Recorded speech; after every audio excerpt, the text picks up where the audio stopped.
All right. My name's Mike. I'm an alcoholic. My sobriety date's June 7th, 2013. I'm originally from right outside Boston, about 10 minutes outside a city called Medford. And, I went on a long string of treatments in sober houses back home for a couple of years. That was my thing. I'd relapse, I'd go back, relapse, go back, without ever getting any amount of time sober. Most I could ever get was 3 months until all the heat was off and I could go back to doing what I wanted. Got to a point where I was homeless, sleeping on benches in December in the snow. Couldn't go to my family's house, had no one to go to. And one day, I stopped at my mother's to get something to eat, a home-cooked meal. And she said that the last thing she'll ever do to help me is send me to this treatment one more time in Florida. And I wasn't sure. I wanted to go. I like staying in Boston. My family was there. My comfort zone was there. But it got to a point where the options were running out. This is basically my last one. So I boarded a plane on January 27th. And I went to treatment in Florida. And stayed there. It was a 3-month treatment, longest treatment I ever did. And while I was in there, I hit the ground running. Got a sponsor in treatment, was doing step work in treatment. Trying to write good intentions, but priorities weren't where they should have been. And the same story as it was, just different state. Met a girl. So all my focus went away from my recovery into my own personal feel good now, instant gratification type stuff. And it was near my end of the treatment, and my sponsor at the time, I was going over, I gotta leave soon. And you go, I'm gonna go to a halfway house, I'm thinking of this one. And he goes, from what I've heard of it, I don't recommend it. The one I went to, I do recommend. And I asked him where he went, he said, this place, Healing Properties. And in my head, being in Delray Beach, Florida, I thought you just had to be near Atlantic Ave was the place to be, so it'd be all right. And he said it was near Atlantic Ave, so okay, I'll check it out. And I went there, I toured, I met the property manager, showed me around, told me what it was about. And I liked it. It was small, but not too small. It was near the Atlantic Ave, it was near the beach, and the most important thing at that time for me was that it was the cheap. It wasn't super expensive.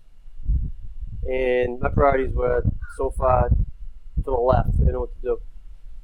And I got there, and it was I did a good solid month. I was there for a job, hanging out, out of treatment, and by doing no recovery whatsoever for the past 3 months, and now another month, I relapsed. And I had a conversation with someone that worked there, and he told me that this disease is going to kill you, Mike. You know that. And I said, my answer was when. Because I'm convicted. I don't want to live like this no more. I was just hoping to just go out and not have to deal with this problem. And, I had to pack my bags. So I was ready to live behind the corner store across the street. And I was resigned to the fact. I said, oh, it's okay. I made this mistake. I made these choices. I'm going to go out. And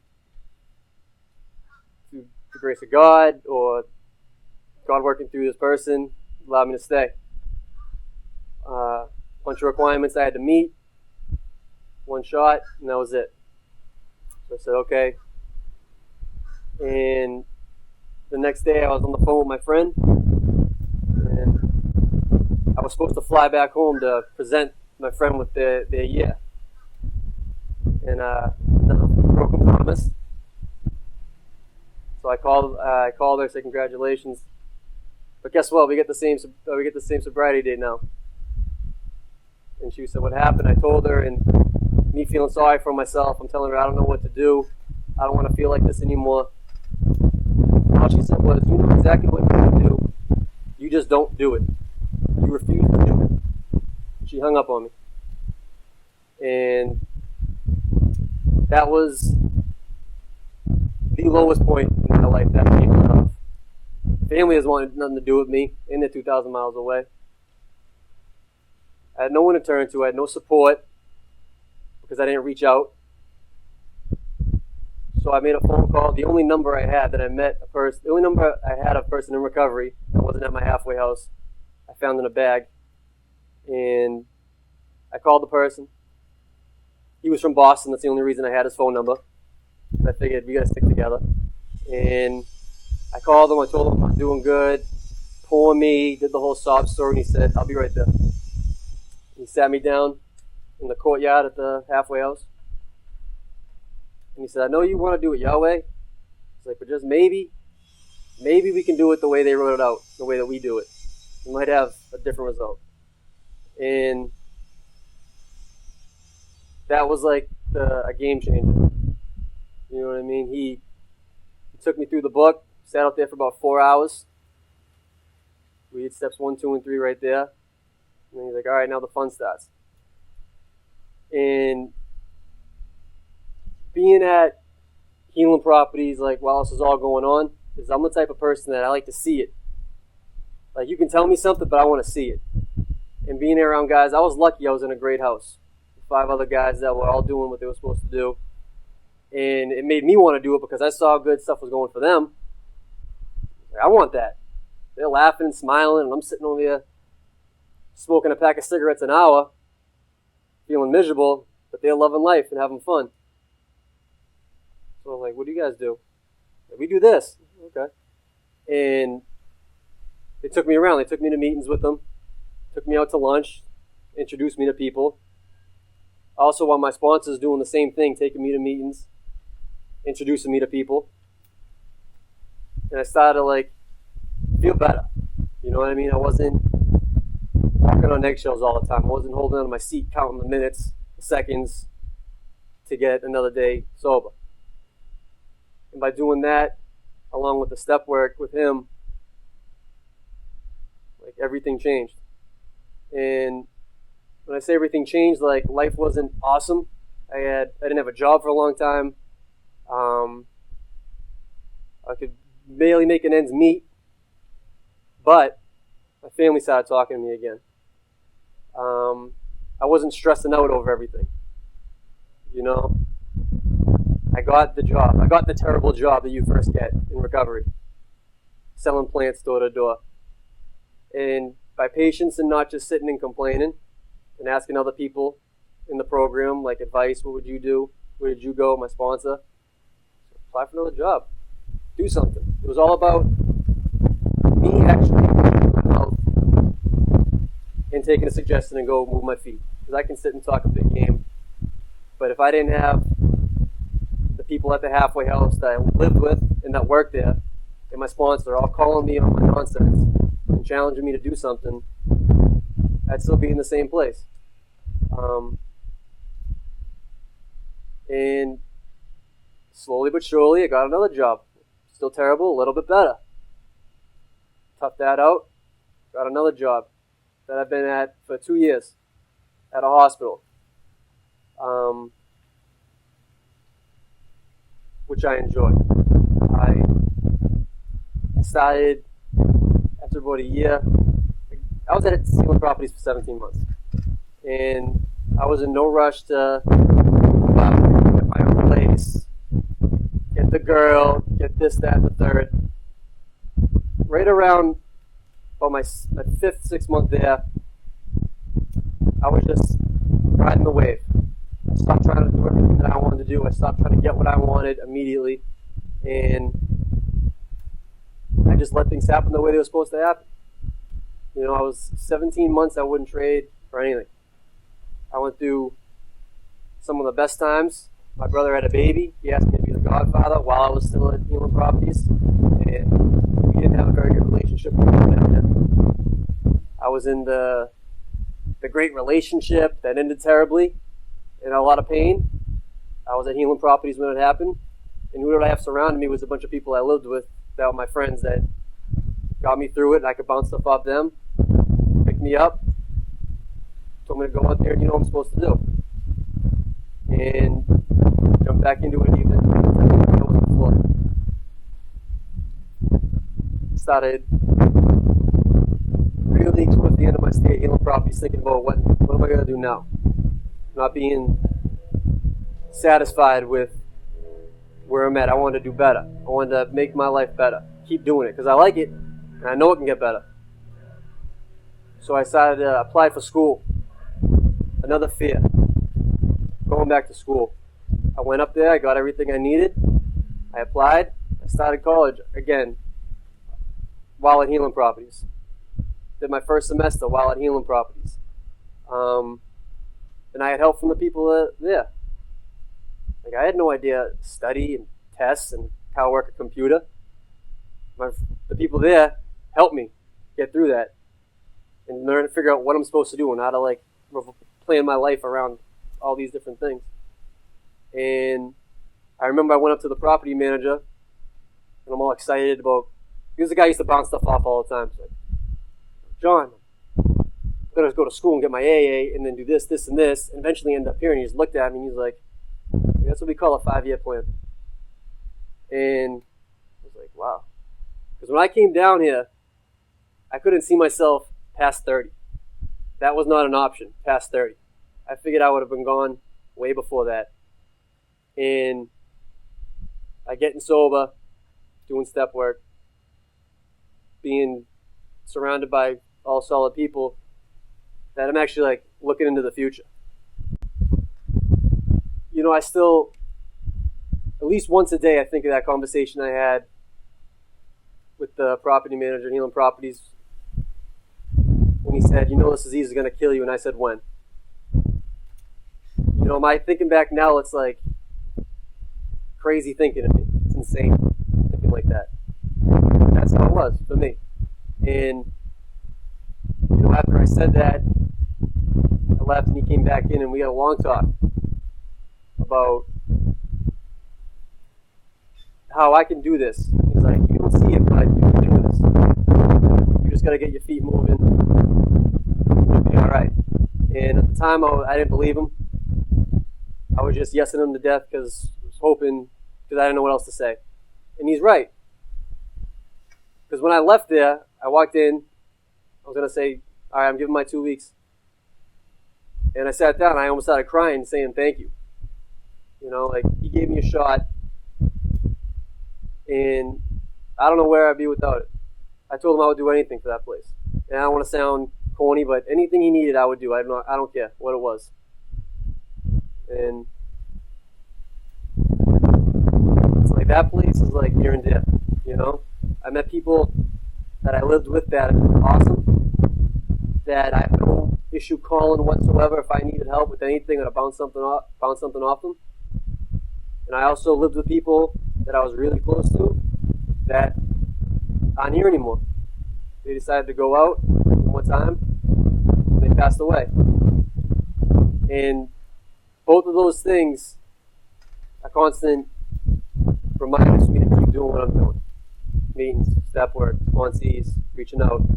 Because I don't want to be like them, I want to be like them. And they're both examples of the program. One's an example of not doing it, one's an example of doing it. And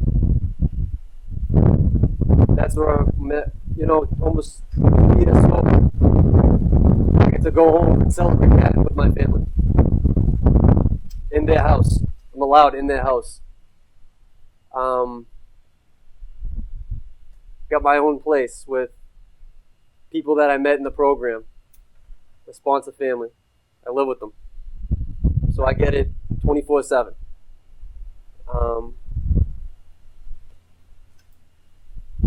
I get fired up talking about this because since I was a little kid, I never saw myself going anywhere. now I see like the whole big picture. I don't see it, but I know it's there. I'm just looking for it, and I'm just gonna keep doing what I gotta do. And the last thing, when I got my ESO, I had a couple of properties, and my mother was really nervous because it's such a crucial time. She reads a lot of books, so it was a crucial time, the 1 year sober. And I told her my year date was a month later because I was going to go up and surprise her. Because she said she'd be happy with the year and a day, then she can sleep. And I went to the guys at the office and like, you think this is a good idea? They said, do it, you're good, go. Okay. And a year and 366 days sober, I snuck up behind my mother at a restaurant, put my arm around her, and said, you want a year and a day, here you go. And like, I have an apartment, a car, cell phone, clothes, but I'm good. Get rid of it. I don't care. That was the greatest experience I've had in my life. To be able to see this lady finally sleep and be okay, and I'm actually her son again, where my family bounces stuff off me. What? You know what I mean? I'm a part of it. Instead of just living with them, I'm a part of it.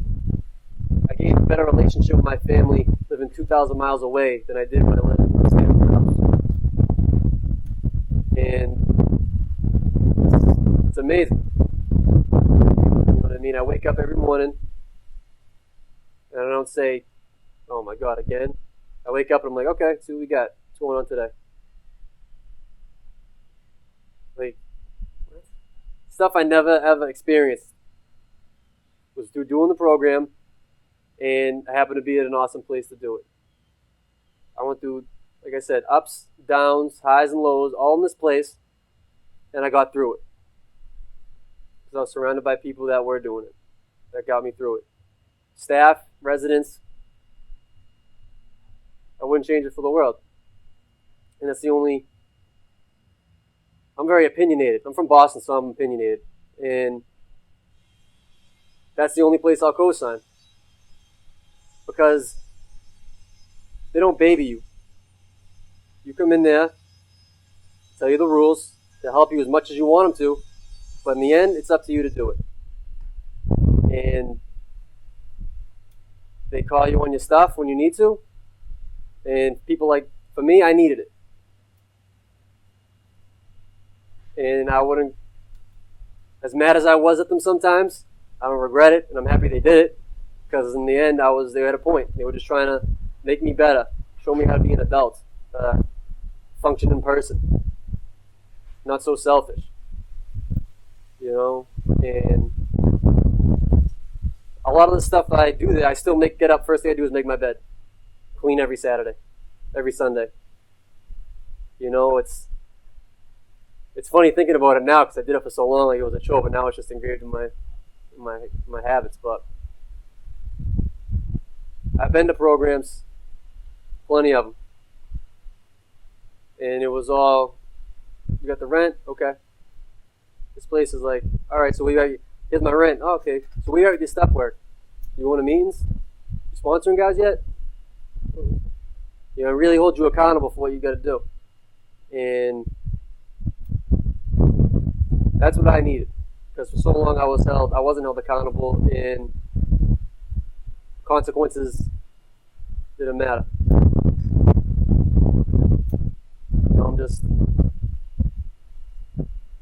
I'm basically 25 years old. I started to grow up in the place. I was a kid, 25-year-old kid when I got there, and I started to grow up the 17 months that I was there. Still got a little bit more to go, but that's where it started for me.